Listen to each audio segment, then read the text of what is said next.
في قلوبهم مرض فزادهم الله مرضا ولهم عذاب أليم بما كانوا يكذبون۔ ترجمہ، ان کے دلوں میں بیماری ہے تو اللہ نے ان کی بیماری میں اور اضافہ کر دیا، اور ان کے لیے ان کے جھوٹ بولنے کی وجہ سے دردناک عذاب ہے۔ فی قلوبہم مرض، ان کے دلوں میں بیماری ہے۔ تفسیر صراط الجنان میں ہے، اس آیت میں قلبی مرض سے مراد منافقوں کی منافقت اور حضور پرنور صلی اللہ تعالی علیہ وسلم سے بغض کی بیماری ہے۔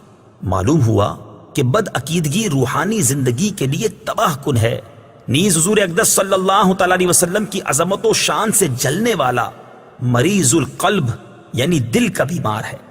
روحانی زندگی کے خطرناک امراض، جس طرح جسمانی امراض ہوتے ہیں اسی طرح کچھ باطنی امراض بھی ہوتے ہیں۔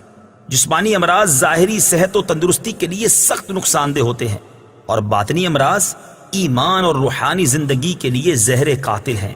ان باطنی امراض میں سب سے بدتر تو عقیدے کی خرابی کا مرض ہے، اور اس کے علاوہ تکبر، حسد، کینہ اور ریاکاری وغیرہ بھی انتہائی برے مرض ہیں۔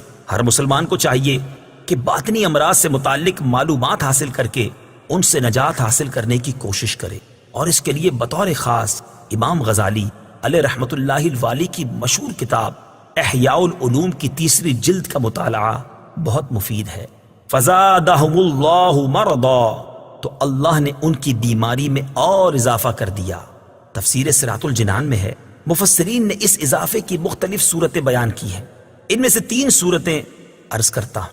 نمبر 1، ریاست چھن جانے کی وجہ سے منافقوں کو بہت قلبی رنج پہنچا، اور وہ دن بدن حضور پرنور صلی اللہ تعالی علیہ وسلم کی ثابت قدمی اور غلبہ دیکھ کر حسد کی آگ میں جلنے لگے۔ تو جتنا نبی اکرم صلی اللہ تعالی علیہ وسلم کا غلبہ ہوتا گیا اور آپ صلی اللہ تعالی علیہ وسلم لوگوں میں مقبول ہوتے گئے، اتنا ہی اللہ تعالی نے منافقوں کے رنج و غم میں اضافہ کر دیا۔ نمبر 2، منافقوں کے دل کفر، بد عقیدگی اور نبی کریم صلی اللہ تعالی علیہ وسلم سے عداوت و دشمنی سے بھرے ہوئے تھے۔ اللہ تعالیٰ نے ان کی ان چیزوں میں اس طرح اضافہ کر دیا کہ ان کے دلوں پر مہر لگا دی تاکہ کوئی واعظ و نصیحت ان پر اثر انداز نہ ہو سکے۔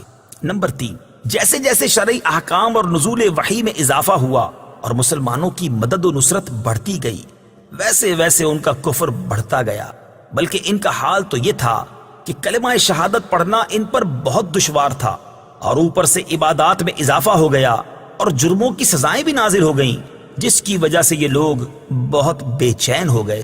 وَلَهُمْ عَذَابٌ أَلِيمٌ بِمَا كَانُوا يَكْذِبُونَ، اور ان کے لیے ان کے جھوٹ بولنے کی وجہ سے دردناک عذاب ہے، یعنی اللہ تعالیٰ اور آخرت پر ایمان لانے کا جھوٹا دعویٰ کرنے کی وجہ سے ان کے لیے جہنم کا دردناک عذاب ہے۔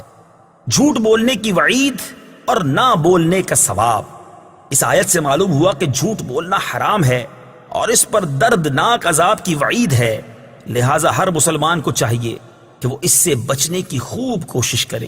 مسلم شریف کی حدیث ہے، حضرت عبداللہ بن مسعود رضی اللہ تعالی عنہ سے مروی ہے، رسول اللہ صلی اللہ تعالی علیہ وسلم نے ارشاد فرمایا، سچائی کو اپنے اوپر لازم کر لو، کیونکہ سچائی نیکی کی طرف لے جاتی ہے، اور نیکی جنت کا راستہ دکھاتی ہے۔